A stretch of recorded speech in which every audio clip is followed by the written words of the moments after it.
Alright, I'm back. Welcome to SnakeCinemaReviews. I'm your host, Prince Elias. This is Stitch.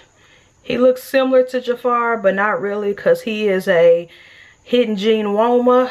100% het hidden gene Woma, where Jafar is just a regular normal. He's not a het, but yeah, this is Stitch. And he will be joining us today on this episode. So today's video is called Assimilation. Came out last year in 2019 on Netflix. Well, I don't know if it premiered on Netflix, but it's on Netflix right now. You can check it out. And it's horror, but not in a way that you think. Like, it's TVMA rating, which I don't think it deserves that, because it's not really graphic. It's not really, it doesn't deserve the MA. Probably TV PG-13, I don't know.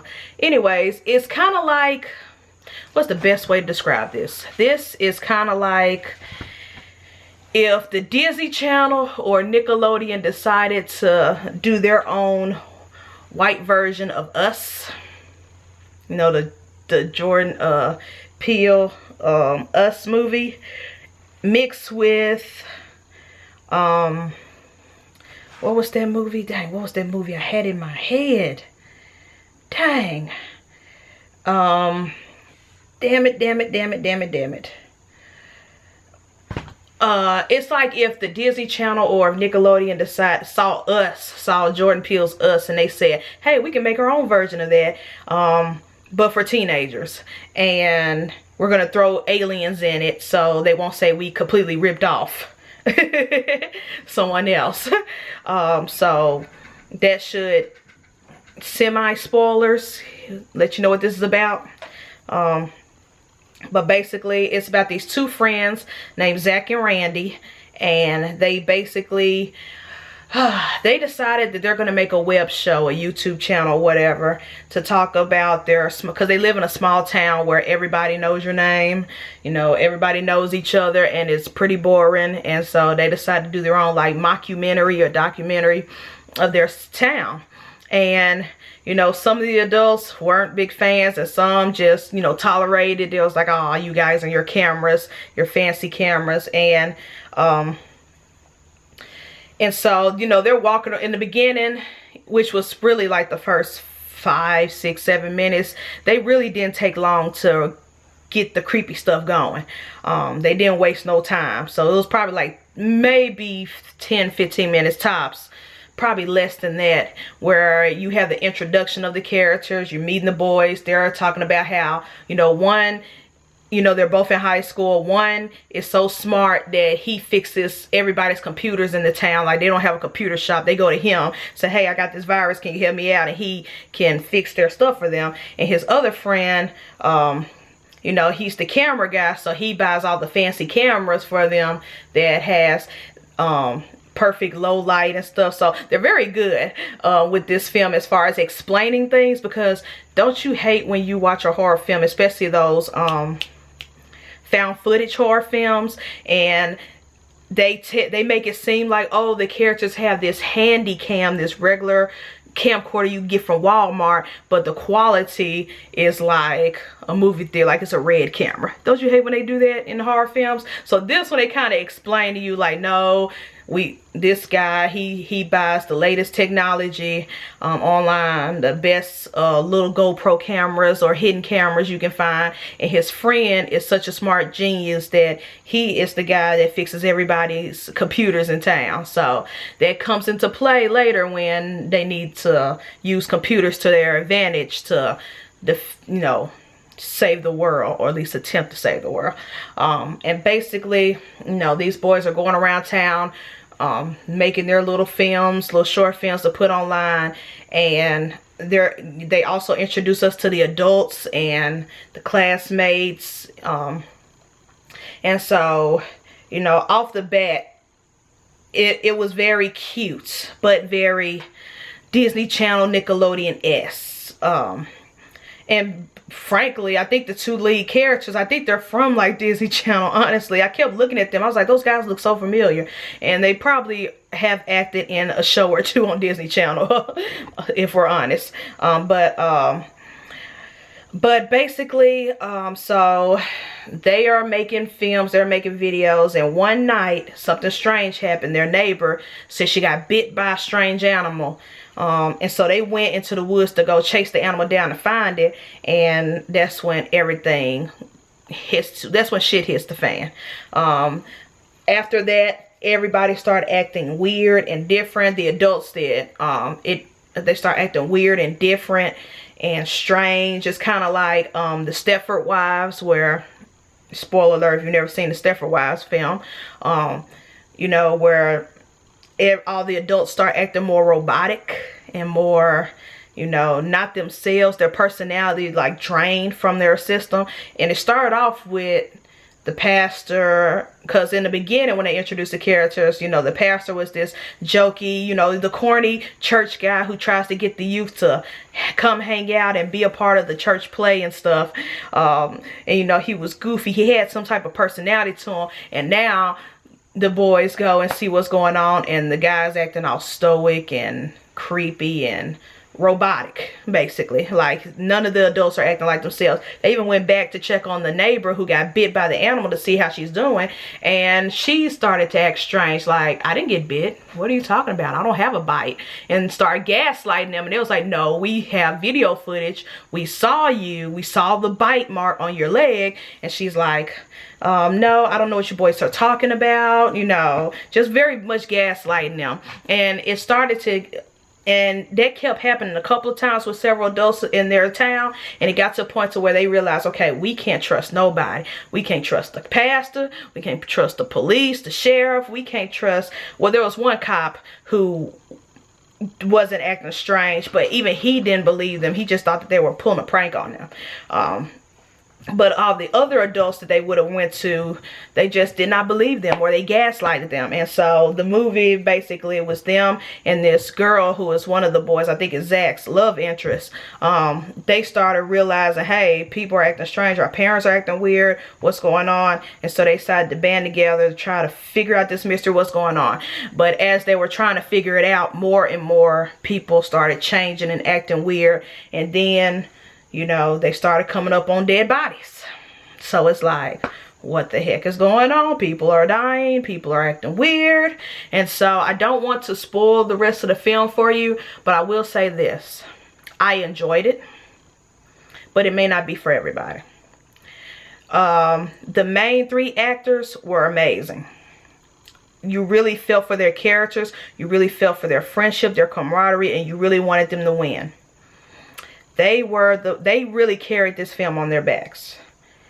But the adults in the film, the parents, the pastor, the sheriffs, their acting was atrocious, like horrible. Even before they started acting strange and acting possessed or robotic or whatever, most of the adults, even when they had personality, the acting was so cheesy and like, you could tell they're acting. Like, it's hard to explain. It was just so weird. Like, these kids, these young adults are doing a way better job in making me believe these characters in this town exist and these folks exist than the adults. And it's like, did y'all just go into this small town and ask the people who live there, hey, can you want to be in this movie? Because these folks weren't acting at all. It was horrible.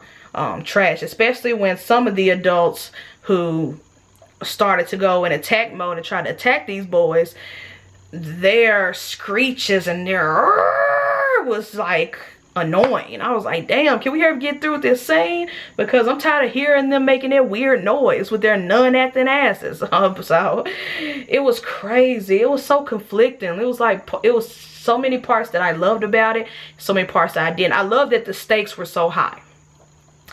The stakes were so high, and they kept stacking on top of each other to the point where you really thought all these kids was gonna die. Like, and some do. Like, some did not make it out. Like, and the way it ended, I'm not spoiling it, but did they save the town? Did they not?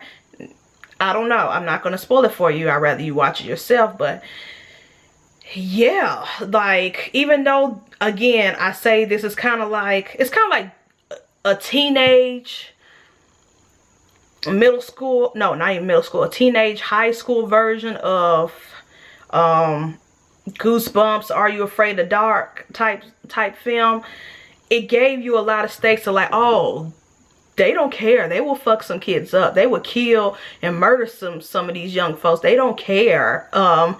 Even the little siblings were not safe. Like I was like, ooh, are they really gonna, oh, they gonna do that? Are they gonna chop these folks up? Like, what's going on? And, you know, and so I do enjoy that. Like, I love that aspect of a horror movie. Because, you know, nowadays, if you've been watching enough horror films, some stuff are so predictable. You're like, first of all, you see a little kid, you're like, that kid's not gonna die.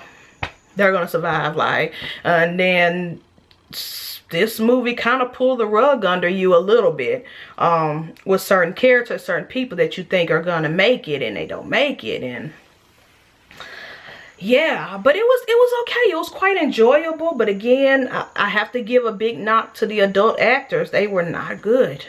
Not good at all. But thankfully, the movie mainly centered on the kids and them, and it developed their characters a lot. Like when they mourned, they mourned. When they were upset and frustrated, they were upset. And like I said, these kids carried this film on their backs. They acted their asses off, but it felt believable, unlike the people who played their parents and the authority figures of the town. But and the CGI, I also have to give a knock to the CGI. The CGI is not good, very cheap. They couldn't even shoot ants walking on some fruit, on an apple. They couldn't just sit an apple on the ground and let regular natural ants walk across it. They had to CGI the ants, and boy did that look trash.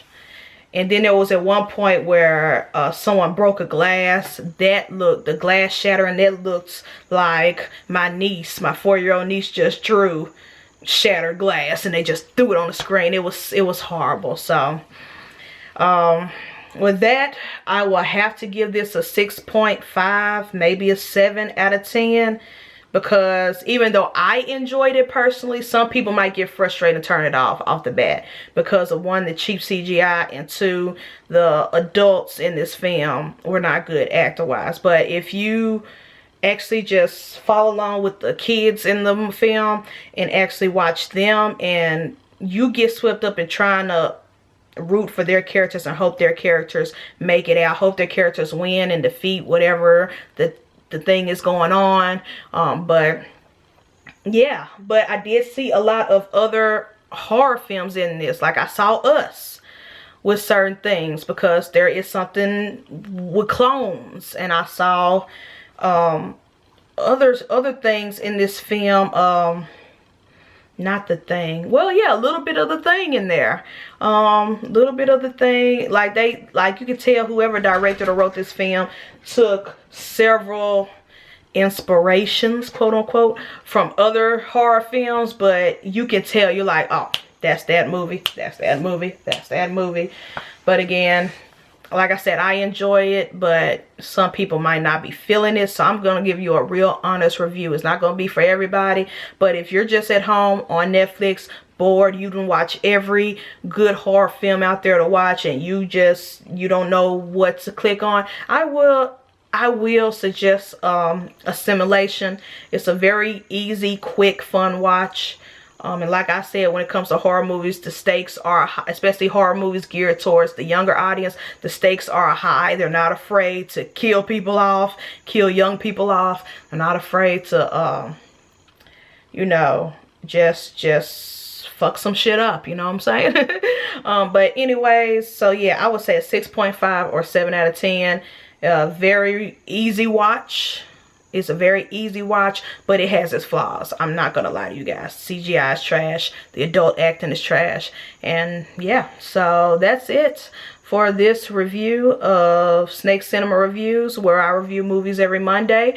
And I review music every Friday. Like, comment, subscribe. I always forget to say that in all my videos if you've been watching me for a minute.